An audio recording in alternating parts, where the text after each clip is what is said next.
Hey, what's going on everybody? It's ETAPRIME back here again. Today we're going to be taking a look at the all-new Anbernic RG ARC D.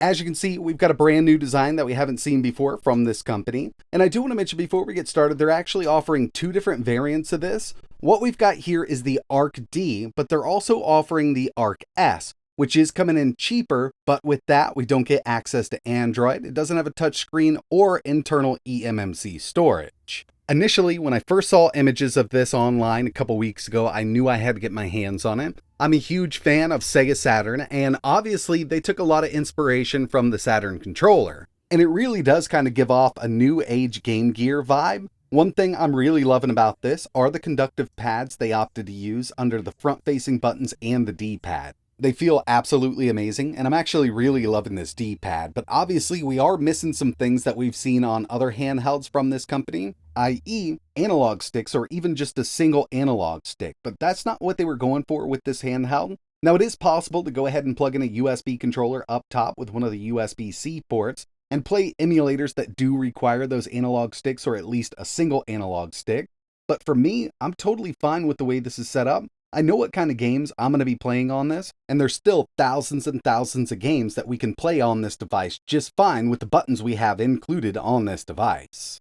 When it comes to the color variations they're offering right now for the ARC D, we've got the gray, which is the one we're going to be taking a look at. Gives off that real awesome retro feel, but they also offer a black, which really kind of falls in line with Game Gear coloring.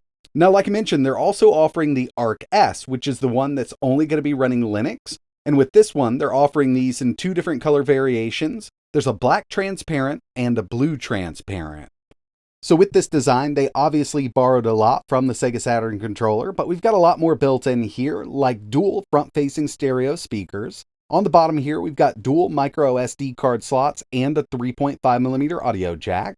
Moving around top, we've got our triggers and shoulder buttons. Unfortunately, these triggers aren't linear, but there's not a lot of old retro games that are going to be running on this that did require those linear triggers, so that's something I can definitely overlook.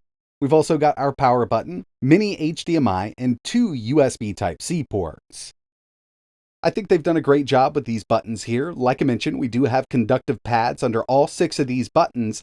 They also have some nice travel to them. And moving over to the D-pad, this is one of my favorite things about the device. I love the way this thing feels, and Anbernic does make some really great D-pads. Kind of weird to see them go off kilter a little bit and use something totally different, but they wanted to match the design they were going with, and I really do think they've nailed it with this one.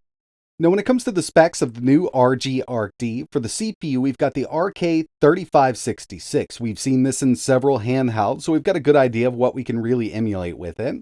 It's a quad-core A55 at 1.8 GHz. We've got 2 GB of LPDDR4 RAM here with the D version, 1 with the S version, 32 GB of internal eMMC storage, dual micro SD card slots, 5 GHz Wi-Fi and Bluetooth 4.2, a 3500 mAh battery, and they're claiming it'll last around 6 hours. I've been getting about 5 hours and 20 minutes out of this with the screen brightness at 100%. And speaking of that screen, it's a 4-inch IPS multi-touch with a resolution of 640 by 480. And this one here, since we've got the D version, which does stand for dual, we can run Android or Linux. Taking a look at the Linux side of things, now this is going to run from a micro SD card just like most of the other devices that they have. Android is going to be pre-installed on that eMMC storage. And it looks like they've actually put a lot of work into this version of the operating system, getting all the buttons, screen right. We've got all the settings we need from here. We can change the brightness, we can change the volume, we can add our own games on that SD card. From emulators, these are going to be the standalone emulators we have, and there's quite a few. Flycast, there's some Nintendo 64, OpenBore, PPSSPP, the Yoba Saturn emulator, and we've also got access to a ton of RetroArch cores over here. Now when it comes to performance on the RK3566, up to PSP, and not all PSP games are really going to be playable without frame skip. But again, looking at the overall device, we don't have a single analog stick on here, so some of those emulators just really aren't going to be super accessible with the built-in controls. Again, you can always plug in an external controller if you wanted to, but I think the overall layout here is more tailored towards the older systems, which is totally fine with me. Plus, with the D version, we do have access to Android. And here, we've got a lot of standalone stuff pre-installed. You could also sideload your favorite games if you want to, but keep in mind something like this isn't going to run Genshin Impact very well. Plus, we've also got the aspect ratio of the screen to kind of think about when we're playing 16:9 games. And this version of Android that we're running on the ARC D is based on Android 11. Now, we do have some custom settings up top specifically designed for this handheld. Our button layout can be changed from Sega mode to Switch mode. We've also got a high performance mode. You can set up key mapping for on-screen touch points. You can map them to the physical buttons. Plus, we've got access to the Anbernic front end. So if you did want to play your retro games in Android, it's actually really easy to have everything set up. And I really do like the minimalistic look they went with here. Now, this automatically went through and scanned all of my ROM directories on my micro SD card. I've got some box art installed here, a lot of systems that we can mess around with. I'm really excited to show you how well this D-pad works for fighting games. And since we've got that Sega Saturn controller layout, we definitely need to test out some Saturn games. So here we have some CPS 3, and yeah, I can definitely pull off these special moves with the D-pad here. Might take a little bit of getting used to, but through all of my testing, I do kind of a lot of work with a bunch of different D-pads. I really do like this one. The roll is absolutely amazing, and it's really accurate for these fighting games. Next up, we've got some GBA using RetroArch, and I'm still in Android, but for the next emulators, we're actually going to move over to Linux, because when it comes to Sega Saturn emulation on this device, I've had much better luck using Linux over Android. And I mean, it could just be a matter of adjusting the settings correctly, but the way it's set up out of the box with Linux, it does work much better than Android right now.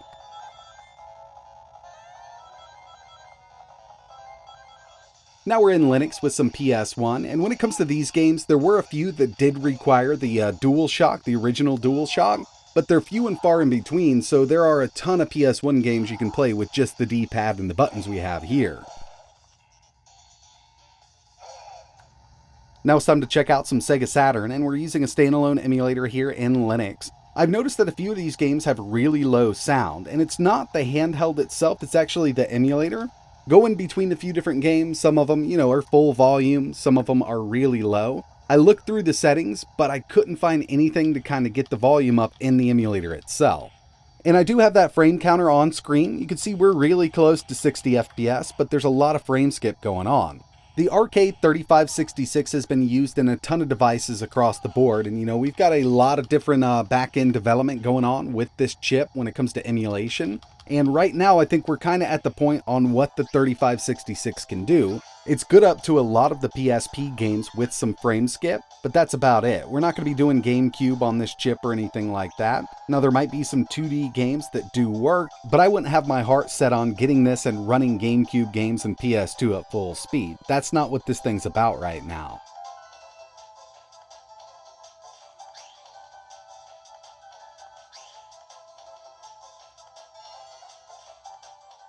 So overall, when it comes to the RG ARC D, I really do like the design. D-pad feels great, buttons are awesome. Now, this might not be everybody's cup of tea. They might not like the design here. They might want some analog sticks so we can go up a little bit with the emulation. But overall, I really do like what they've done here. And of course, we are using that same chip, the Arcade 3566. And with the lack of newer, lower-end SoCs on the market, a lot of manufacturers have been trying to come up with ways to kind of utilize this chip in newer handhelds, new designs like we have here, definitely Sega Saturn inspired. So in the end, we're going to see the same kind of performance out of this chip across the board with these different handhelds. It's really going to come down to personal preference. Which one you like more? You want a landscape style, something that looks like a Sega Saturn controller? You want a DMG style handheld, something with or without analog sticks? That's really what it's coming to right now, given that we really don't have an awesome lower cost SoC that these manufacturers can use. But that's going to wrap it up for this first look video. I really appreciate you watching. If you're interested in learning a little more, maybe pick one of these up, I'll leave some links in the description. I'm going to spend a few more days with this, and I definitely want to test out some higher end stuff on here, maybe connected to an HDMI monitor with an external controller, just to see what we can do. So if you want to see a video like that, make sure you hit that like button, and think about subscribing so you know when I post the next one. And if you've got any questions, let me know in the comments below. But that's it for this one. And like always, thanks for watching.